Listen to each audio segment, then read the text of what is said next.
So tell me, dream analysis, do our dreams really mean anything? They absolutely do.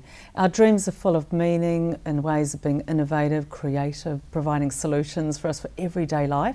And a lot of business people are using their dreams. So it's not the kind of woo-woo or, what do my crazy dreams mean? But there's actually some practical benefit. Oh, totally. People have been using dreams since just about the beginning of the time. Dreams have always been there for us, but it's just taken us a long time to get around to using them and understanding the messages that they're providing us with. So is it true that certain things mean, something specific? Like, if somebody dies, does it mean something? Well, there's a lot of myths going around about dreams, and if you do die in a dream, it doesn't mean literally that you are going to die. I know, such I wanted relief. to talk to you about that. Phew. Such relief. But there's these dreams that appear very wacky, and they're not at all. So people come to us and say, I had this wackiest dream, like teeth falling out. Well, that is giving you a message that you need more understanding on something that you're going through. Right. So who would have thought about that with teeth falling out dreams?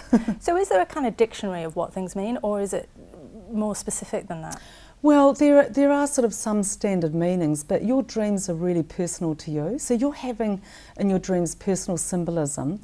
And let me give you an expression of that. So say if you had in your dream a dog arrive, well, a dog to you could mean your best friend. Yeah. But if you'd had a really traumatic experience as a 6-year-old being bitten by a dog in your dream may not mean it's your best friend. So your symbolism's unique to you. So, but people use their dreams to inform inventions and all sorts of inspirational things. Yeah, absolutely. There's this wonderful story that there was a man called Elias Howe that was inventing a machine, and he was stuck at a very pivotal stage of inventing his machine. And so he had a dream one night, and I'll tell you about this dream because it could be so scary to have this dream. And he had been kidnapped by natives, and he was horrific. And these natives were going round and round him with spears, thrusting these spears at him. And then just before he woke up, he saw at the tip of these spears there was a little hole. And when he woke up from his dream, he realised he had just been given a way forward with his invention, because he was inventing the sewing machine. Oh my gosh. And he was totally stuck on designing the needle. He had it going in the wrong direction. This dream enabled him to put the hole in the right spot on the needle. To thread the sewing machine. Yeah, and so he actually went on and designed the first sewing machine. How so here we all have a sewing machine in our house today, having no idea that a dream gave him a way forward with that. Wow. Yeah. So what about people who say, well, look, I don't dream?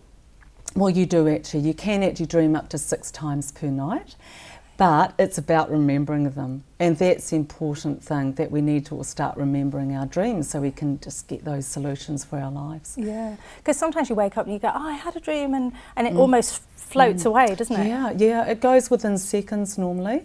We really encourage people to write down the dream, even if you've woken up at 3 in the morning, 7 in the morning, whatever time, quickly write down some of the details so that you can capture it and remember it. Right. So then let's say you make a note, okay, I dreamt about my dog, or or spears or whatever it is, and then how can you make that information useful to you?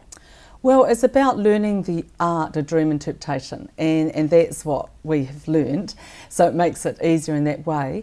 But there's just ways of learning dream interpretation and learning about your own personal symbolism and what that means to you. So, if you had an ex-boyfriend or ex-partner arrive in your dream, got none of that. it won't mean at all about an ex is coming back into your life. But so you have to understand that. So what does it mean? For example, let's say that you dreamt that you had an affair with Bobby Ewing from Dallas. What does that mean? Is this your drink?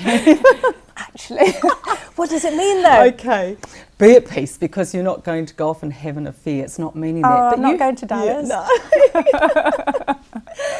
But it's about, what does Bobby Ewing mean to you? And you have to look at his character and his personality.